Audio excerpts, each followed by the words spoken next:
तेंदुए का शिकार। शेख चिल्ली की कहानी। शेख चिल्ली का भाग्य जागा। झज्जर के नवाब ने शेख चिल्ली को नौकरी पर रख लिया था। शेख चिल्ली अब समाज का एक गणमान्य व्यक्ति था। एक दिन नवाब साहब शिकार के लिए जा रहे थे।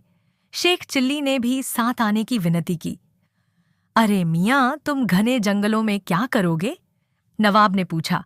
जंगल कोई दिन में सपने देखने की जगह थोड़े ही है। क्या तुमने कभी किसी चूहे का शिकार किया है जो तुम अब तेंदुए का शिकार करोगे? सरकार, आप मुझे बस एक मौका दीजिए अपनी कुशलता दिखाने का, शेख चिल्ली ने बड़े अदब के साथ फरमाया। तो अब जनाब शेख चिल्ली भी हाथ में बंदूक थामे शिकार पार्टी के साथ हो लिए। उसने अपने आप को एक मचान के ऊपर पाया।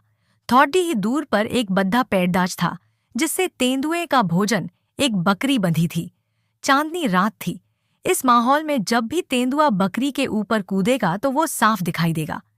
दूसरी मचानों पर नवाब साहब और उनके अनुभवी शिकारी चुपचाप तेंदुए के आने का इंतजार कर रहे थे।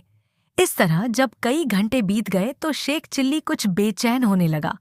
वो कमबख्त तेंदुआ कहाँ है? उसने मचान पर अपने साथ बैठे दूसरे शिकारी से पूछा। चुप बैठो, शिकारी ने फुसफुसाते हुए कहा।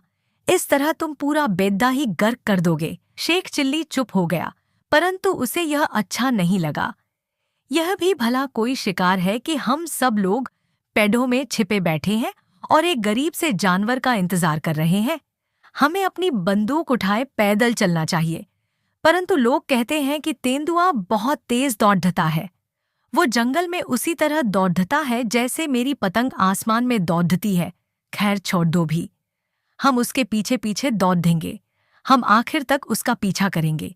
धीरे धीरे करके बाकी शिकारी पीछे रह जाएंगे। मैं सबको पीछे छोड़ देकर आगे जाऊंगा।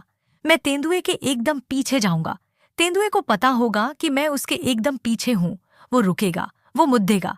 उसे पता होगा कि अब उसका अंत नजदीक है। वो सीधा मेरी आंखों में देखेगा, एक शिकारी की आंखों में देखेगा, और फिर मैं। ढांया और तेंदुआ मिमियाती बकरी के सामने मरकर गिर गया। वो बस बकरी को दबोचने वाला ही था। एक शिकारी बड्ढी सावधानी से तेंदुए के मृत शरीर को देखने के लिए गया। तेंदुआ मर चुका था, पर इतनी फुर्ती से उसे किसने मारा था? शेख चिल्ली के साथी ने पीठ ठोककर शेख चिल्ली को शाबाशी दी। क्या गजब का निशाना है, उसने कहा। तुमने तो हम सबको मात कर दिया और आश्चर्य में डाल दिया। शाबाश मियाँ, शाबाश, नवाब साहब ने शेख चिल्ली को बधाई देते हुए कहा। इस बीच में पूरी शिकार पार्टी शेख द्वारा मारे गए तेंदुए का मुआयना करने के लिए इकट्ठी हो गई थी। मुझे लगा कि कोई भी शिकारी मुझे चुनौती नहीं दे पाएगा, परंतु शेख चिल्ली ने हम सबको सबक सिखा दिया। वाह, क्या उम्दा निशाना था! शेख चिल्ली ने बड़े अदब से अपना सिर झुकाया। वो तेंदुआ कब आया और कैसे उसकी बंदूक चली, इसका शेख चिल्ली को कोई भी अंदाज नहीं था। परंतु तेंदुआ मर चुका था और अब शेख चिल्ली एक अव्वल दर्जे का शिकारी बन चुका था। इस बारे में अब किसी को कोई शक नहीं था।